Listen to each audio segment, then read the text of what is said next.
O Lula acusou o Alckmin e vice-versa a vida inteira de ser o lado um, dizendo que é o lado oposto do outro.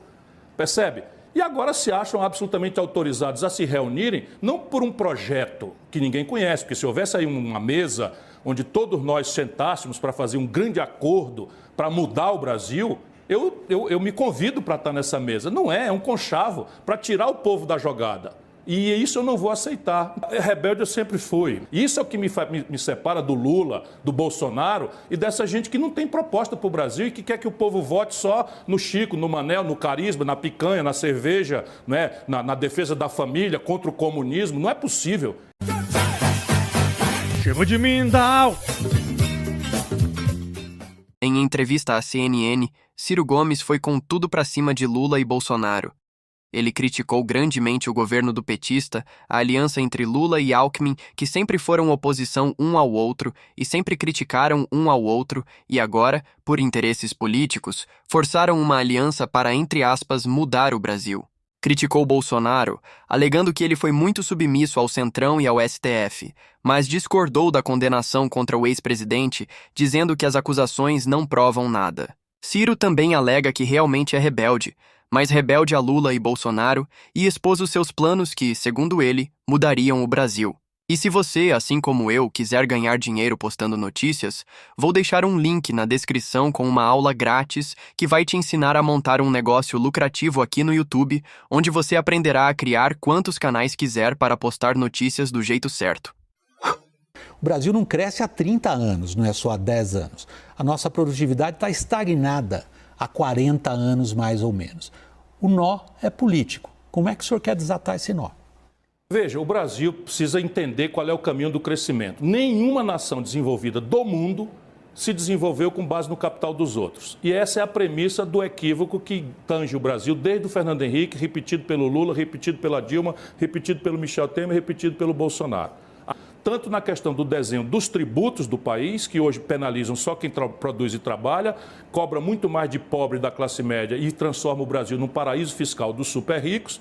Por exemplo, o Brasil não cobra tributos sobre lucros e dividendos empresariais. É o único país ao lado da pequena história que não cobra isso. Um desenho previdenciário que cria uma ferramenta de poupança moderníssima, que o Brasil abriu mão e só está nessa omissão com a Argentina e a Venezuela. 3 países absolutamente quebrados. E você tem razão, o Brasil perdeu a vocação de crescer nesses 30 anos. Mas quando eu falo parou de crescer mesmo. Entre 2010 e 2020, 6 anos de PT, 2 anos de Michel Temer que o Lula botou irresponsavelmente por esses conchavos dele na linha de sucessão e 2 anos de Bolsonaro, o Brasil cresceu 0 pela primeira vez em 120 anos. A velha esquerda que o PT representa não tem noção clara de que a forma de alguém progressista interferir na vida do povo, melhorar a vida do povo, qualificar o desenvolvimento, gerar emprego, melhorar os serviços públicos, é a saúde das contas do governo. No passado, eu morri, mas no presente, eu não morro. O que o senhor quer dizer? Veja, rebelde eu sempre fui. Eu apenas quero dizer que eu sou um rebelde com esperança, um rebelde com projeto e quero apresentar essa rebeldia porque o Brasil não aguenta mais. Isso é o que me separa do Lula, do Bolsonaro e dessa gente que não tem proposta para o Brasil e que quer que o povo vote só no Chico, no Manel, no carisma, na picanha, na cerveja, né? na defesa da família, contra o comunismo. Não é possível. O Lula acusou o Alckmin e vice-versa a vida inteira de ser o lado um, dizendo que é o lado oposto do outro. Percebe? E agora se acham absolutamente autorizados a se reunirem, não por um projeto que ninguém conhece, porque se houvesse aí uma mesa onde todos nós sentássemos para fazer um grande acordo para mudar o Brasil, eu me convido para estar nessa mesa. Não é um conchavo para tirar o povo da jogada. E isso eu não vou aceitar. Então eu vou falar para todos os brasileiros com a intenção de reconciliar a nação brasileira. Chega de ódio. Nós precisamos combater a corrupção e a necessidade que o Brasil tem, William, de mudar o modelo econômico, que se trata de emprego, salário, juro do crediário, preço de petróleo, preço de combustível, preço do gás de cozinha e um modelo de governança política, em que muda tudo para o Valdemar Costa Neto, Roberto Jefferson, sabe, esse tal Centrão, nunca saírem do poder. Eles estavam com Fernando Henrique, com Collor, com Lula e agora estão fazendo a desgraça do Brasil de novo. Preciso mudar isso. Porque a personalidade exuberante do Lula, o carisma do Lula, acabou fazendo com que as eleições brasileiras dos últimos 30 anos todas se dessem contra ou a favor desse carisma e dessa personalidade. E o país parou de crescer. Cresce um pouquinho, quebra, cresce um pouquinho, quebra. E a consequência disso são 14 milhões de brasileiros desempregados, a maior informalidade da história do Brasil, precarizando quase 2/3 da força de trabalho do país. O salário mínimo tem o pior poder de compra dos últimos 16 anos. A infraestrutura do país colapsou, o investimento é o pior da história. E faz 10 anos, William, pela primeira vez em 120 anos, o Brasil não cresce nada. Talvez agora seja a hora da gente trocar essa disputa de carisma, Chico, Manel e Maria, por ideias, propostas, projetos, e eu tenho me mantido permanentemente em dia com os assuntos. Eu tenho uma proposta de economia do conhecimento que é absolutamente nova e é a única que está disponível para o povo discutir. Deixa eu lhe dizer, ainda que brevemente, eu quero ser muito telegráfico, e quem tiver dúvida, eu estou à disposição nas minhas redes, por favor, não deixe de participar dessa discussão. Eu tenho um livro escrito com detalhes. Mas eu fui ministro da Fazenda, comandei a economia do Brasil, governei o 8º estado brasileiro, fui prefeito da 5ª maior cidade do Brasil e sou o único homem público brasileiro que nunca gastou mais do que arrecadava, nem um único dia sequer. Que nós temos que mudar esse modelo de governança política, cujo fracasso é certo. Escute aqui, veja a democracia, continuarei sendo o mais breve possível. O Collor foi cassado, governou com essa gente. O Fernando Henrique e o PSDB nunca mais ganharam eleição nacional, governou com essa gente.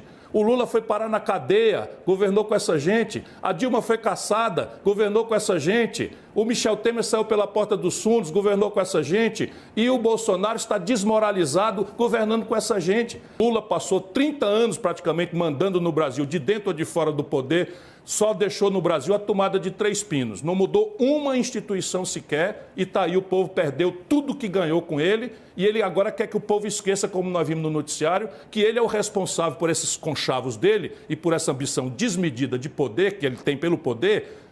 Ele quer fazer de conta que a Dilma não foi uma cria dele, uma imposição dele pela popularidade generosa que ele teve e tem ainda em parte importante da população brasileira. Eu sei bastante bem que não é necessário que o governo se renda a esse itinerário de corrupção, de ladroeira, de fisiologia. Por quê? Porque isso é o caminho do desastre. Eu vou dizer de novo, o Lula foi para a cadeia, o Fernando Henrique nunca mais o PSDB ganhou eleição nacional, o Collor foi cassado, a Dilma foi cassada. O William Vac, nós estamos com a menor taxa de investimento da história do Brasil, vai sobrar esse ano 22 bilhões, 25 bilhões de reais, na melhor hipótese. O Bolsonaro entregou 20 bilhões para a tal emenda do relator, que é um orçamento secreto, que a imprensa brasileira fala, onde, claro que há muitas exceções, mas por regra estão roubando 40%. A gente, vote no Bolsonaro para protestar contra a contradição do Lula e do PT, da corrupção e da crise econômica, e agora vai votar no PT e no Lula para se livrar do Bolsonaro. Pelo amor de Deus, Brasil, vamos dar uma chance a uma coisa nova. Nós precisamos celebrar um novo modelo de desenvolvimento, nós precisamos nos lembrar que hoje tem 70, 80 milhões de pessoas ou desempregadas ou trabalhando 70, 80 horas semanais sem nenhum direito na precarização.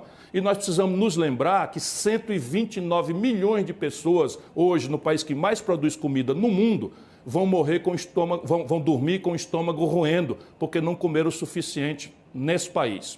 O Lula governou com essa gente mentindo, como está fazendo de novo, foi preso. A Dilma governou com essa gente e foi cassada. A nossa diferença para as economias mais ricas continua a mesma nos últimos 40 anos. 25% da renda per capita de um americano era isso lá atrás, continua isso aqui. Ocorre que a sua crítica ao tripé macroeconômico, que você acabou de reiterar, é tida pelos mesmos economistas que subscrevem a sua análise, o seu diagnóstico, como uma fatalidade.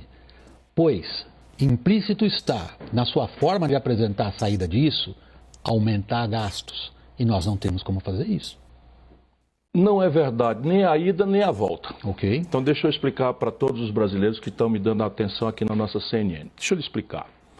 A economia brasileira está estagnada por várias razões estratégicas de fôlego. Então nós temos um nível baixo, lá vou eu. Coisas complicadas que a gente tem que achar um jeito de traduzir para a comunidade mais simples, como eu precisei ontem que alguém me explicasse o que era citologia oncológica. Ontem eu visitei um hospital extraordinário de câncer para crianças em coisa e tive que perguntar o que é citologia oncológica. Em Barretos. É uma das grandes áreas de excelência. Isso não me desmerece nem a ninguém. Então veja, o problema do Brasil é que nós temos um estoque de poupança e investimento cronicamente baixo e eu tenho uma estratégia para levantar isso. Isso é popular? Não, mas se eu não fizer isso, não tem resposta para a retomada do desenvolvimento. O Brasil tem uma confusão ideológica entre papel do Estado e papel da iniciativa privada que o mundo já pacificou. É a lei do menor esforço. Só funciona quando você tem uma economia mista, em que o Estado cumpre suas tarefas em tecnologia, em superação do problema de infraestrutura, em capacitação, em promoção de política exterior, de comércio exterior, de política industrial, e o empresário privado faz lá o seu papel, que é indispensável para o êxito de uma boa economia. E a universidade tem que vir em socorro para produzir as respostas técnico-científicas, sem o que também não há progresso. Isso está aqui, né, nas premissas do projeto nacional. Não é possível que a gente repita essa mesma prática. É isso que destruiu o Brasil. O Lula e o Bolsonaro são rigorosamente dependentes do tal centrão. Não é brincadeira isso. O Lula está com o Eunício Oliveira, está com o Renan Calheiros, está com o Gedel Vieira Lima. Os ladrões da Petrobras estão todos hoje junto com o Lula. É isso que o Brasil espera? O Bolsonaro está afiliado ao partido do Valdemar Costa Neto, que foi condenado e preso no mensalão. É isso que o Brasil quer? Ciro, O civismo judicial é uma coisa que só funciona quando o presidente da República tem filho ladrão. Sabe, com medo de ser julgado. Tem vários inquéritos para responder. Eu não tenho filho ladrão. Eu nunca respondi por um inquérito na minha vida. Eu nunca respondi por um processo. Nunca fui nem sequer absolvido. 42 anos de vida pública. Governador, prefeito, deputado, ministro 2 vezes. Eu sou limpo. Exemplo prático, essa operação. Já me perguntaram na primeira hora, como eu sou um crítico feroz do bolsonarismo, da aptidão golpista do Bolsonaro, ou pelo menos do terrorismo retórico que ele faz de desacato às instituições, eu teoricamente deveria ter vibrado, mas eu não vibro. Eu disse que aguardaria, para dar a minha opinião, a quebra do sigilo dessas razões. Por quê? Porque o princípio é a liberdade. Já houve a quebra de sigilo. Só da ordem judicial, não houve dos fundamentos. Ali na sentença que eu já li, eu não encontro fundamento. Não encontro fundamento. Para a operação ter sido feita como foi feita? Como professor de direito, como advogado, eu não encontro fundamento. Eu sei que ali tem muitos marginais perigosos. Perigosos, capazes de qualquer serviço porco contra o Brasil. Conheço bem alguns deles. Porém, o princípio, mesmo para os vagabundos, é a liberdade. E, ciclicamente, nós temos tido a presidência da República ocupada com gente que tem deveres ou haveres ou débitos com a justiça. Então, você pega um ministro, manda lá uma liminar dizendo que o presidente da República não pode nomear um ministro. Comigo, em nenhuma hipótese isso aconteceria. Em nenhuma hipótese. Por quê? Porque eu jamais nomearia um ministro com desvio de finalidade. O que você achou dessa entrevista do Ciro Gomes? Concorda com as críticas dele a Lula e Bolsonaro? Será que as propostas dele realmente mudariam o Brasil? Deixe a sua opinião nos comentários, curta o vídeo e se inscreva no canal. Até a próxima!